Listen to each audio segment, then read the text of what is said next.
Now, for the startup day 12, dito ay nagle-layout kami ng starting point for tile setting.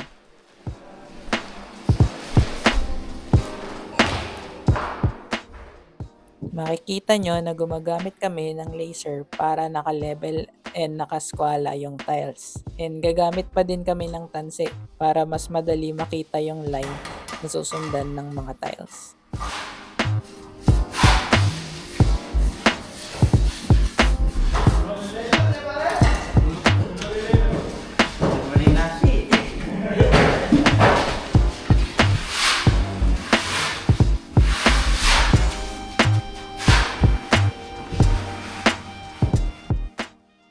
And so, ang method na ginagamit namin for tiling ng flooring is dry pack method. So, ang kinagandahan nito is mas tipid siya when it comes to materials. Kasi mix of vibrosan plus cement plus adhesive ang ginagamit namin.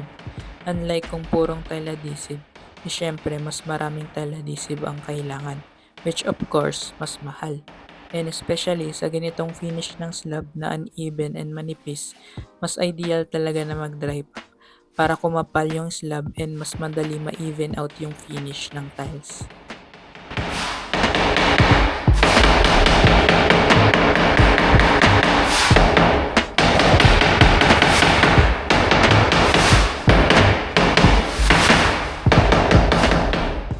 Then, ang ginagamit pala naming tiles dito ay porcelain tiles. Mas maganda ito kaysa ceramic tiles kasi hindi na kailangan ibabad sa tubig bago i-install. And mas maganda din na gumamit ng porcelain tiles sa mga area na nababasa like toilets kasi mababa ang water absorption nito.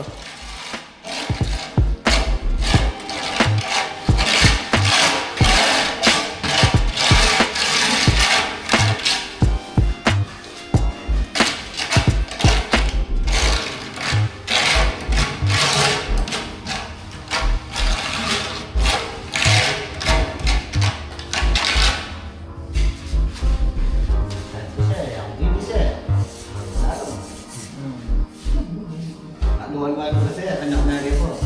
Puso marami na naman. Puso mo wala.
So, uunahin muna namin itong kwarto sa likod kasi ongoing pa ang painting work sa kwartong nasa harapan.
live, cause I just wanna hear it out your mouth, yeah.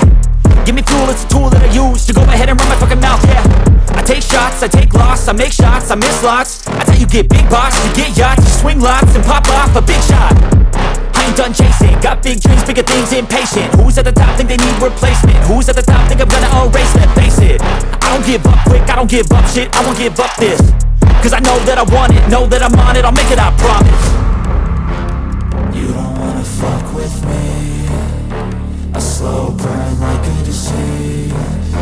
Just tell me that I can and I'll show you things that you couldn't believe. Just tell me that I can. Just tell me that I can.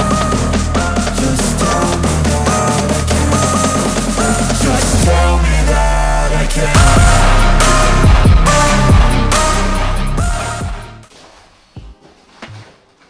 And then eto na, end of day 12. Big respect and saludo kay Tito Rene Boy. Grabe, 44 tiles installed in one day. With si Rojo and maliit na tabas sa hamba pa yan.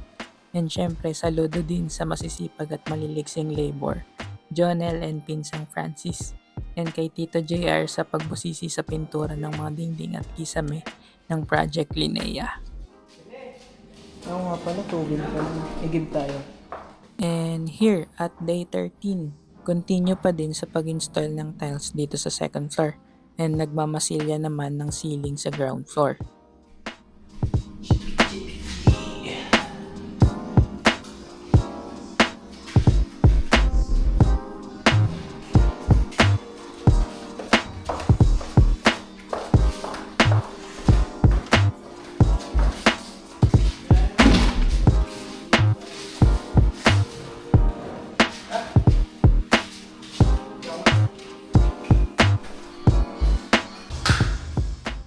Then, ito yung ininsist ko sa client na ilagay. Shadow gap with cove light sa ceiling sa living area.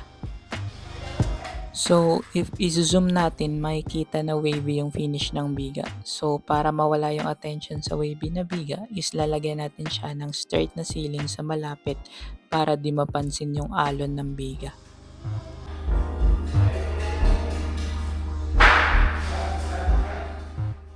Then at the end of day 13, natapos na ang tiles dito sa second floor.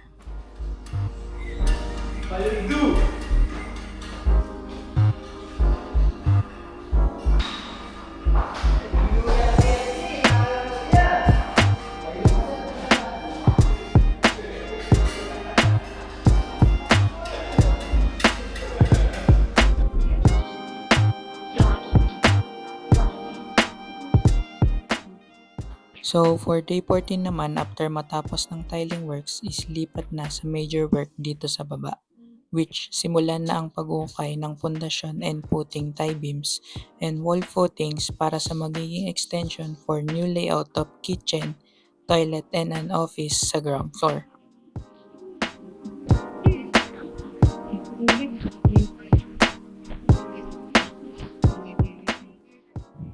So, ang lalim ng hukay ng foundation ay 1.2 meter from finished floor line, then 0.8 meter naman para sa footing tie beam and wall footing.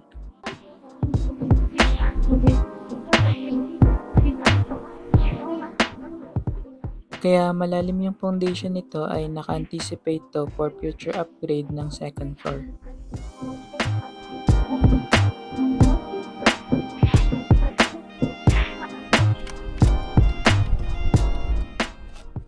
Then, dito ay naka-encounter kami ng conflict kasi lumagpas yung buhos ng kapitbahay sa property line, which kailangang tabasin para ma-meet ang design length ng mga structural members.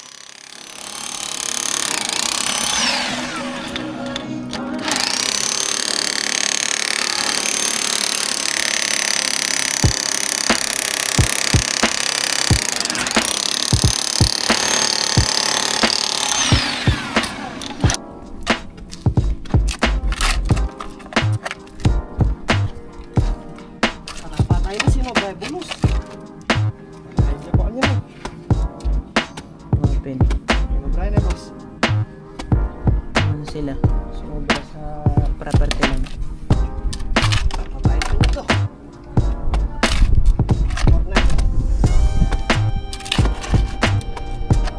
nga niya, walang buhos eh. Sa hindi inaasahan ay may nakita kaming di kanais-nais. Litaw na bakal ng pundasyon. So sa ganitong scenario is possible na hindi sila gumamit ng concrete cover. Kaya nang buhusan ng footing ay naitulak lang pailalim ang rebar ng footing.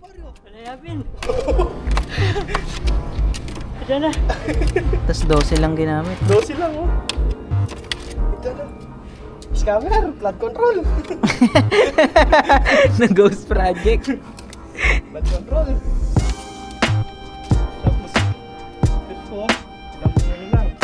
60 lang ata yung buo. Ay yung ano. Ilalim na. Hindi mo sila. Lakas loob na. Pag gano'n yan, yung windbag, bubuk. Sasandalan naman siya ng matibay na poste.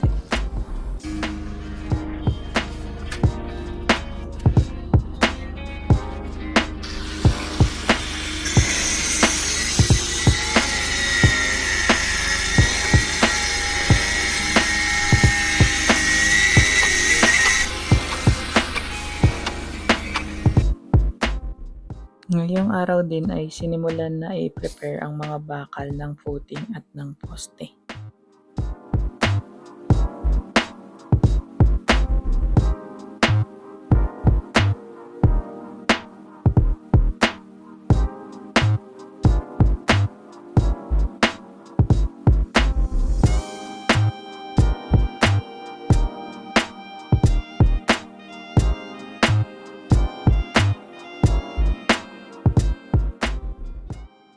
So, dito naman ay susundan lang natin ng rebar schedule kung ano ang nakasaad sa structural drawing.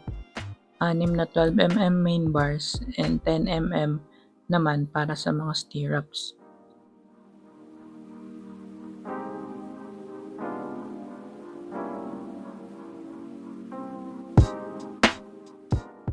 And so, that's all for day 14.